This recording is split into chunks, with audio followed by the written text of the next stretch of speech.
Alright, in section 2.5, we are going to take a look at the zero of polynomial functions. So 0 means the x-axis.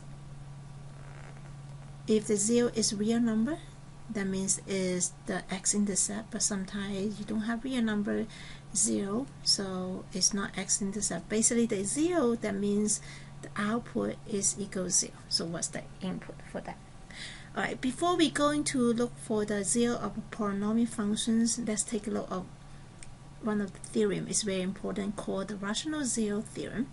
In this theorem, it states if function f is in the general form an x to the n power plus an minus 1 x n minus 1 plus all the way to a1x and a num.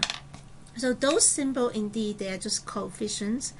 And in these polynomials, if all those coefficients are integers, and also we have the p over n or p over q, which is lowest term, is a rational zero of f of x.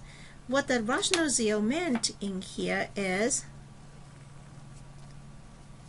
okay, so that means f of p over q that is equals to 0. So that's what the rational zero meant. Okay, then p is a factor of the constant term and a num, and q is the factor of the leading coefficients am. So with this property, we can use this theorem to find the rational zero. So we are going to find the rational zeros using this theorem.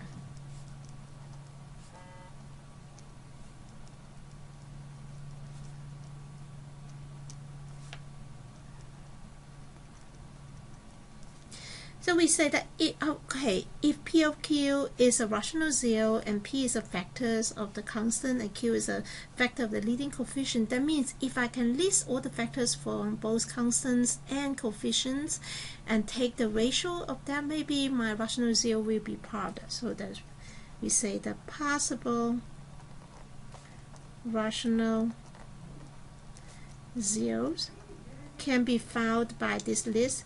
You list all the factors of the constant, which is the a num, and over the factors of the leading coefficient,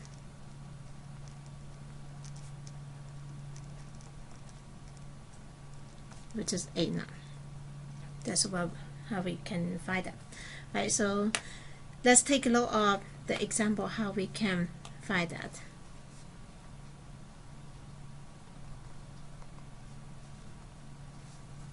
We are going to find the zero of this function f of x is equal to 4x fifth plus 12x4 minus x minus 3.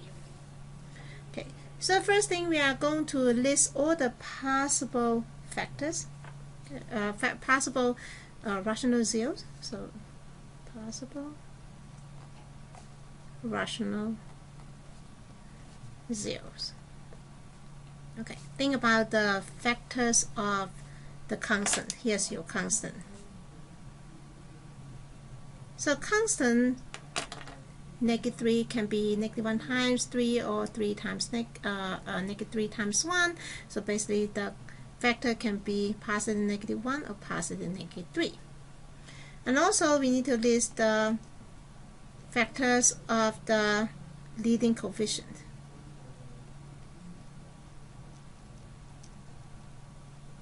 So that will be, can be positive negative 1, positive negative 2, and positive negative 4. So let's go through this list. What are the possible 0? 1 divided by 1, that's 1. So it can be positive negative 1 or positive negative 3. How about the denominators 2? So positive negative 1 half, positive negative 3 half, 1 divided by 4. So positive negative 1 4, positive negative 3 4. be careful that make sure you list that as a rational numbers with a fraction form. Don't try to round it as a decimal. Okay. So those are the possible zeros. So what we are going to do is using the synthetic division to test if they the zero of the functions. So from that, so far we don't have any technique how to test that. We just go down the list. You can run down and pick up any number to pick it to test that. For instance, I wanted to test 1. So how to test 1? I list the coefficients of f. So it's 4, 12, x cubed is not there. We need to put 0 for the coefficient. X squared is not there. Put a 0 of the coefficients. -1 and -3. Right, so we are going to test 1, right? Okay, using synthetic division. First, then bring it down.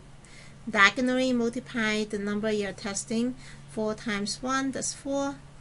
Diagonals adding, so that is not diagonal, sorry, vertically 16. 16 times 1, that's 16 plus 0, 16. 16 times 1, 16 again, plus 0, 16.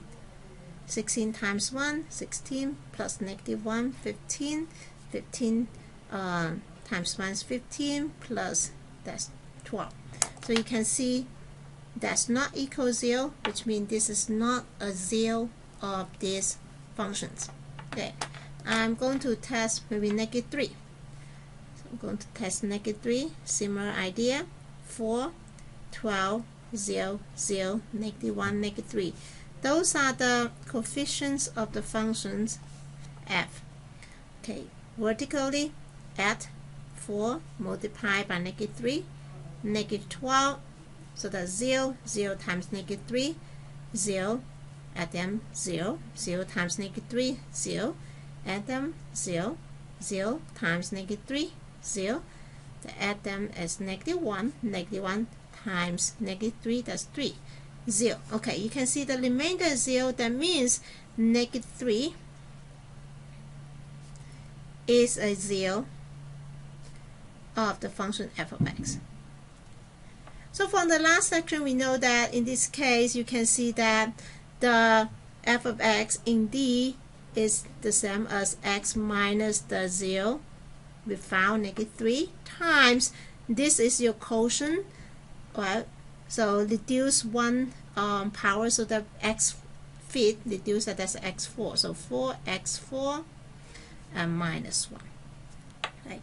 So to find the 0, we know this is 0 already. Then another possible is this one will be 0, which means you have 4x4 minus 1 can be 0.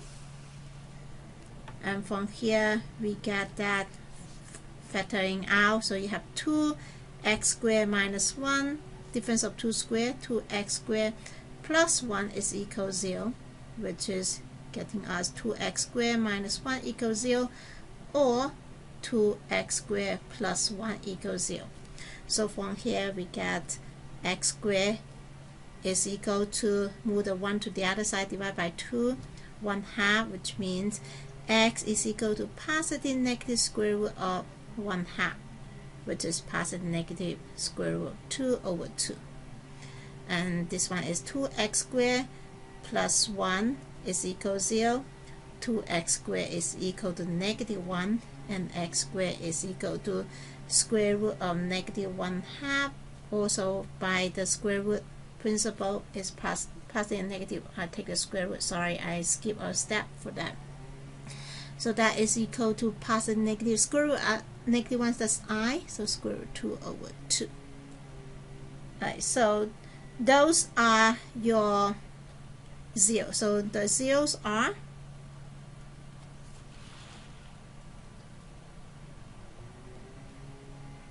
we found that -3 is a 0, positive negative square root 2 over 2, and also positive negative I square root 3 over 2. And in this list, you can see this is rational 0. Okay, and these two together, or these three, they are real 0. Like, so this is imaginary number, so that's complex 0.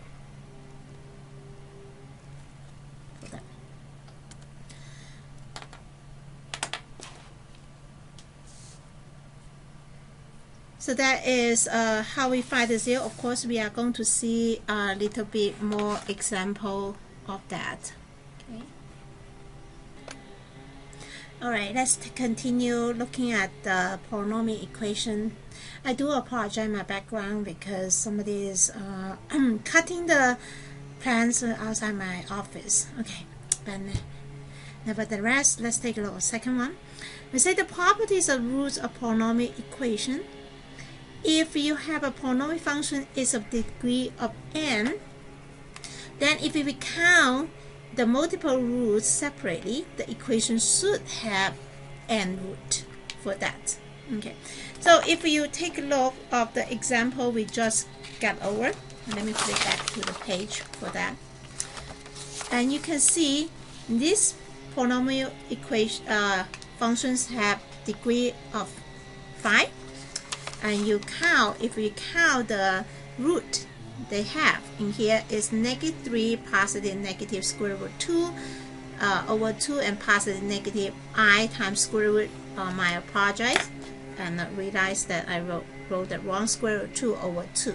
Alright, and you can see that also in the complex root you can see the positive negative I square root 2 over 2, that is conjugate. Right, so the conjugate, they are all the root as well. So that's the second property of this. We say that if you have a plus bi is a root of a polynomial equation with the real coefficients, which is the b is not equal to 0, then the conjugate a minus bi is also a root. It's very important property. We can use that to solve a lot of polynomial equations. And there's another theorem is very important. Yes, I agree with that. Some people say, okay, why do we learn about this fundamental theorem of algebra? We don't use that to solve any equation. We don't use that to solve a lot of equation, but because of this theorem, we can use, based on that, we can understand why we can find the polynomial zeros. So we said f of x is a polynomial of degree n, where n is greater than or equal to 1, then the f of x is equal to 0. They have at least one complex root. That guarantees we can find at least one complex root for a polynomial equations. With that, there's another theorem. It's called the linear factorization theorem.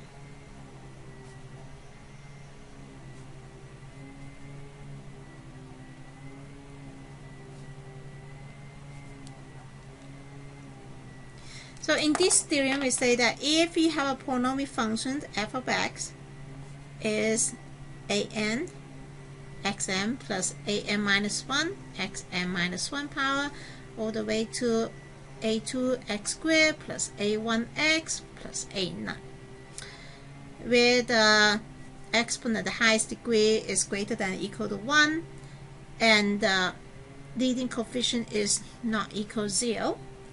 Then we say that this polynomial function can be factorized as n linear factors. Okay, so those C1, C2, all those ones, that they are complex number.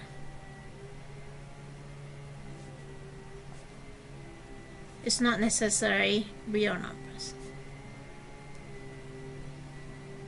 So this is will echo the first property of the polynomial equation. So you can see you have n factors. If you set this one equals 0, that means you have n solution, which you have n root for that. Okay, so that echoed in here, n degree, you have n root. Let's take a look how we use that for our zero of polynomial. Take a look at this example. Okay. We are going to find a 4-degree polynomial functions f of x with real coefficient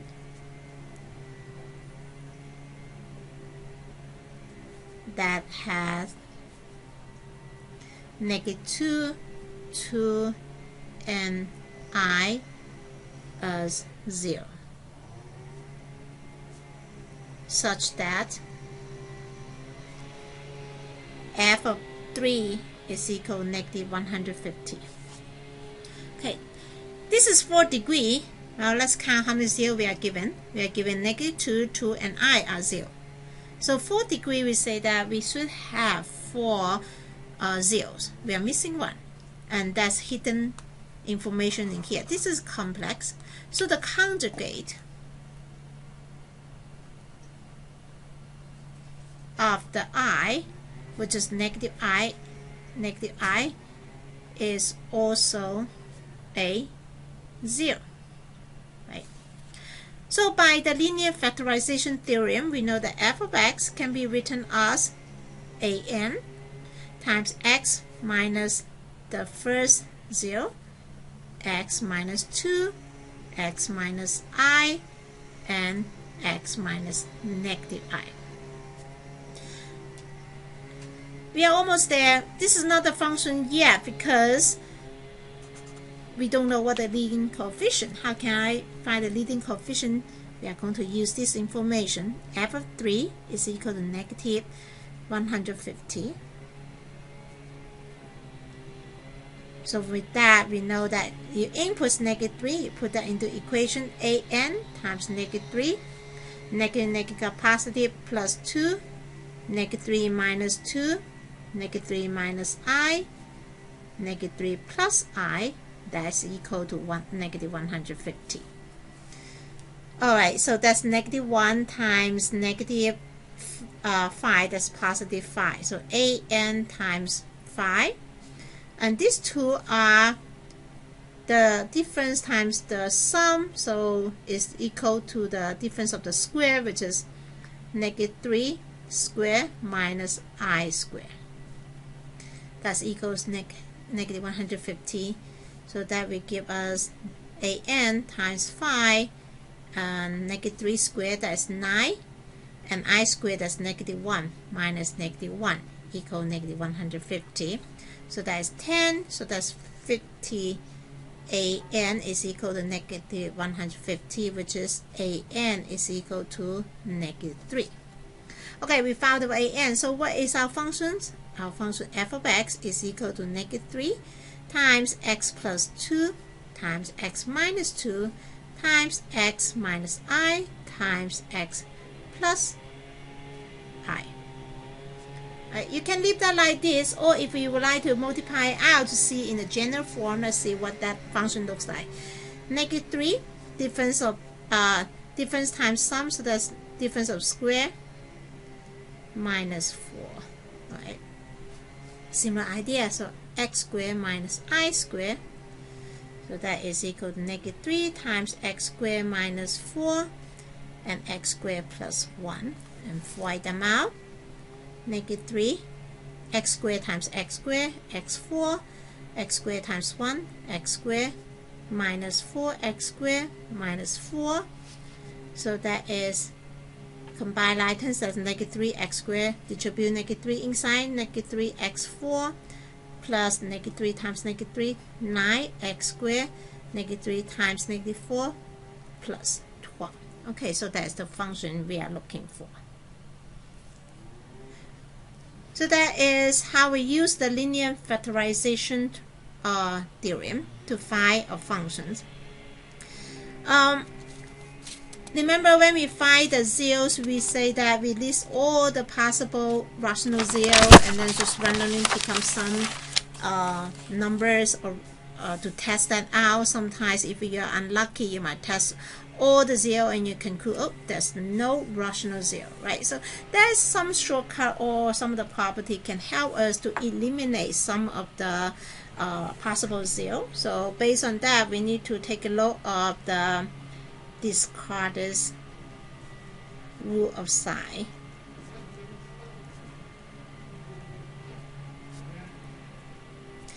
So again, based on this polynomial function, f of x is equal to an xm plus an minus 1 xm minus 1 plus all the way to a2x squared plus a1x plus a0, where the coefficients are real numbers. So we say that the number of positive, okay, be careful, this is positive real, not rational. Real zeros of the function f is either the same as the number of side changes of the function f, or less than the number of side changes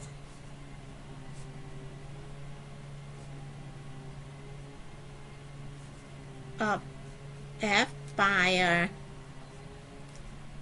positive even integer. Okay, I'm going to show you some example for that, but let me list all the discard rules of assignment. Okay, so that's a special case if you have this function f has only one variations in sign, and also I'm going to talk about what variation of sign means. Then this function f has exactly one positive zero. Okay, so that is about the positive zero. And the negative zero is very similar. So we say that the number of negative, again, is negative real zero, not rational, of function f is either the same as the number of side changes, but this time we are not going to look for f of x, is looking for f of negative x, or less than the number of side changes of this function f of negative x by a positive even integer. Similarly, the special case is f of negative x has only one variation in sign, then the function's f has exactly one positive zero. Okay, and let's take a look of some example so we can understand this property. We are going to determine the possible number of positive and negative real zero of f of x is equal to x cubed plus 2x squared plus 5x plus 4. Okay, let's take a look at the positive zero. If you take a look at the function f of x, and if you see that the sign of change, positive, positive, positive, positive, positive. So you can see this one is f has zero sign of change, right? So with this means that f does not have any positive real zero. Okay, what does that mean for us? Let's hold on that question. Okay, how we take advantage. Let's take a look if we have any of the negative real zero. For negative real zero, what we are going to check is f of negative x. Replace x by negative x, so that's negative x cubed plus 2 negative x squared plus 5 negative x plus 4. Simplify that. Negative x cubed, well, square, the negative still positive, 2x squared minus 5x plus 4. So you can see this is one time change from negative to positive, positive to negative, and negative to positive. Okay, so you have three sides of change. So what does that mean? Three sides of changes. That means you has either 3 negative real zero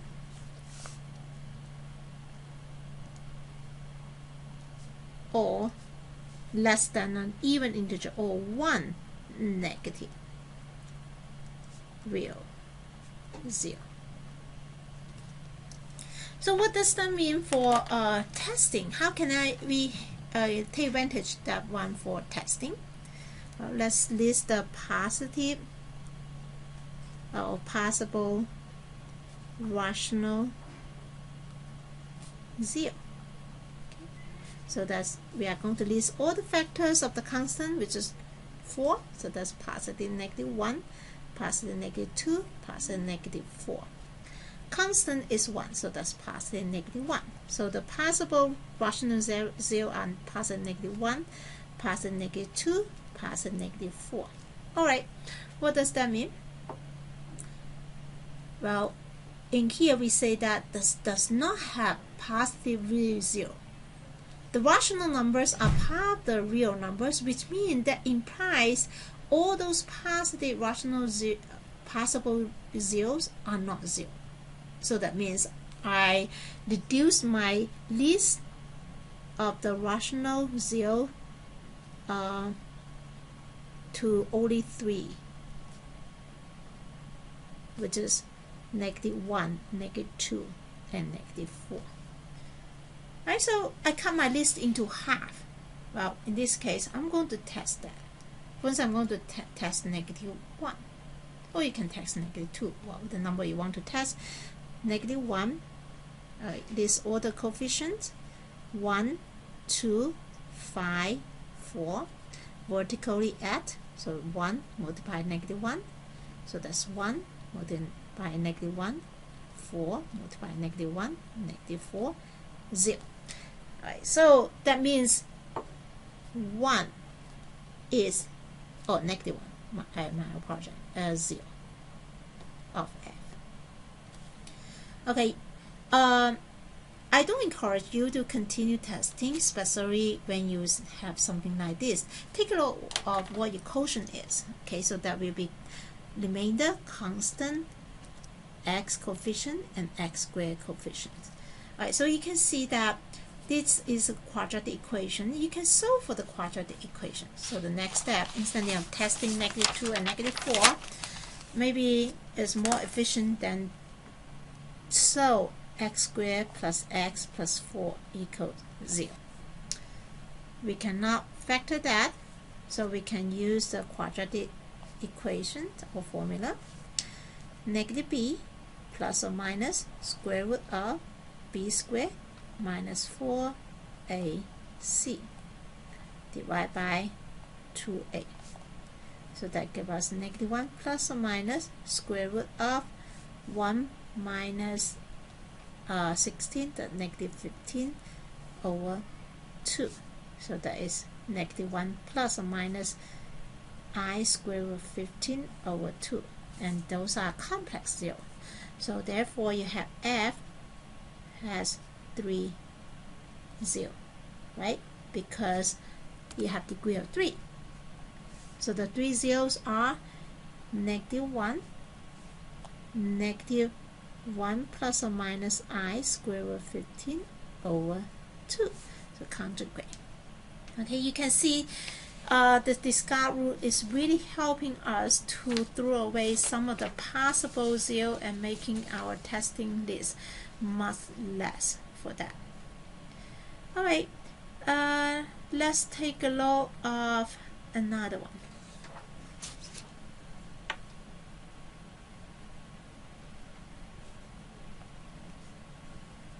Okay, we are going to find the zero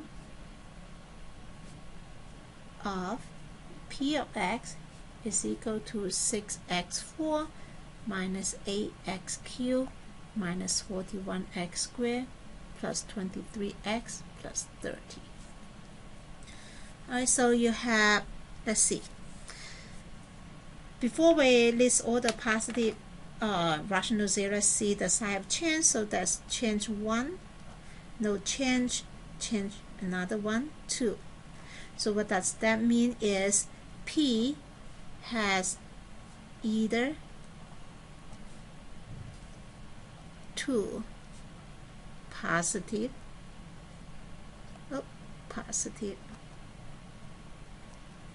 real zero or no. Right? Okay. Now let's take a look at P of negative x. P of negative x, that's equal to 6 negative x to the 4 minus 8 negative x cubed minus 41 negative x squared plus 23 negative x plus 30. So that's 6x4 negative positive because it's odd power, so plus 8x cubed minus 41x squared minus 23x plus 30. That's one change of sign. Negative, no. Another change of sign. Well, it seems I have the same similar conclusion. That means P has either 2 negative real zero. If we have, that should be 2. Otherwise, that's not. Okay. Let's see. Going back to see what are the possible rational zero. So there's possible rational zero. The way we find the list is put the factors of the constant. 1 times 30 is 30. 2 times 15. Right, so those are the factors. 3 times 10 and also 5 times 6. I think those are all the positive possible factors of 30. Leading coefficient 6, the factor 6 is 1 times 6 is 6. 2 times 3 is 6. So if we go down the list, that is 1 divided by 1 is 1, 2 divided by 1 is 2, and you can see all those. I can list them in here because the denominator is 1. Now I go down the list, denominator is 2. 1 divided by 2, that's 1/2. 2 divided by 2 is 1, is already here, so I don't need to list that. 3 divided by 2 is 3/2. 5 divided by 2 is 5/2. 6 divided by 2 is 3. 3 is in the list, I don't need to do that. 10 divided by 2 is 5. 5 is in the list. 15 divided by 2, that is 15/2. 30 divided by 2 is 15, is in the list. Okay, denominator is 3. 1 divided by 3, 1/3. 2 divided by 3, 2/3. 3 divided by 3, 1, is right here. 5 divided by 3 is 5/3. 6 divided by 3 is 2 in the list. 10 divided by 3, that is 10/3. 15 divided by 3, that's 5 in the list. 30 divided by 3 is 10 in the list. Go down to 6. 1/6. 2 divided by 6, reduce that, is 1/3. 1/3 is in the list. Don't miss that. 3 divided by 6, 1/2 in the list. 5 divided by 6, 5/6. 10 divided by 6, that is 5/3 in the list. 15 divided by 6, that is 5/2 in the list. 30 divided by 6, 5 in the list. So those are the possible real zeros. Imagine you test all those, but keep them in mind. For instance, if you test 2 of the rational numbers are positive, they all are zeros. Then you can stop there because the maximum you will have is 2 positive real zeros, right? So you don't need to test the rest of that. That's nice things. Okay, we are going to use synthetic division to test that. Let's see. I'm going to test 1. 1, the coefficient is 6, -8, -41, 23, 30. Vertically add, diagonal multiply the number you're testing. So -2, -2, that's -43, -43 times 1, -43, that's -20 times 1, -20. You can get the 10 is not equal 0. So there 1 is not a 0. Let's see. I haven't given you an example for fraction, right? Let's test a fraction. Let me pick maybe -2/3. Right, test -2/3. The coefficient is 6, -8, -41, 23, 30. Okay, vertically add 6 times -2/3, that's -4. -4 add -8, -12. -12 times -2/3, that's 8. Okay. Yeah, 8. -12, that's 8 plus the -41, that will be -33. Oh, no. I don't think I did my math correctly. 41, that is negative, yeah, 33, I was right. Times -2/3, so that will be positive 22. Add them together, 45. 45 times -2/3, so that is 15 times 2, -30. Oh, wow, this is a 0. So -2/3 is a 0.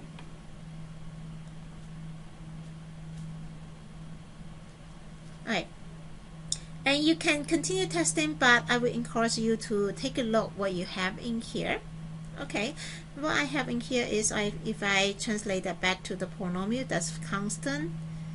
That is the coefficient of x, and this one is coefficient of x squared, and this one is coefficient x cubed. And you can set that one equals 0. Basically, you can text for the next one. And some people like to simplify that, some people don't. It's just personal style for that. Alright, so I'm going to continue testing, or well, that I cannot do the factoring by grouping, right? It's a little bit difficult to do that. So let me continue to test that. So the next one, I'm going to test a positive number. Let's see. I would like to test 3. Okay, so that means 6 times 3, that's 18. That's 6 again, times 18. 18, that will give me 15 is negative, times -45, 0. So therefore, -3 is also a 0. So what I have in here is 6, -15, 0. The remainder is 0. If you write that as a polynomial, you find out that is 6x squared plus 6x minus 15 equals 0. Well, there's a quadratic equation. I really don't want to go back to testing. I can just take advantage of quadratic equation. We learn how to solve them. Well, they all have common factor 3. Let me simplify that.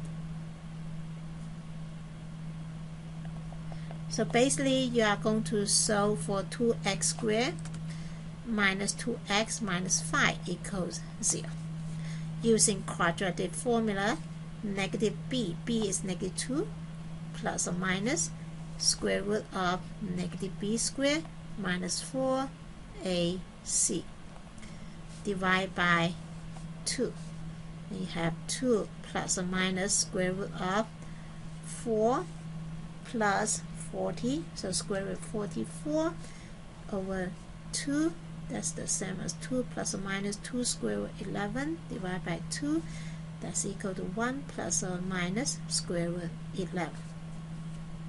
Okay, 1 plus square root 11 is positive, 1 minus square root 11 is negative. So P has 0. Remember the 0 we found? Negative 2/3. 3. Oh, I made a mistake here. Because the A is 2, right? I realized that. And here, well, we can fix that.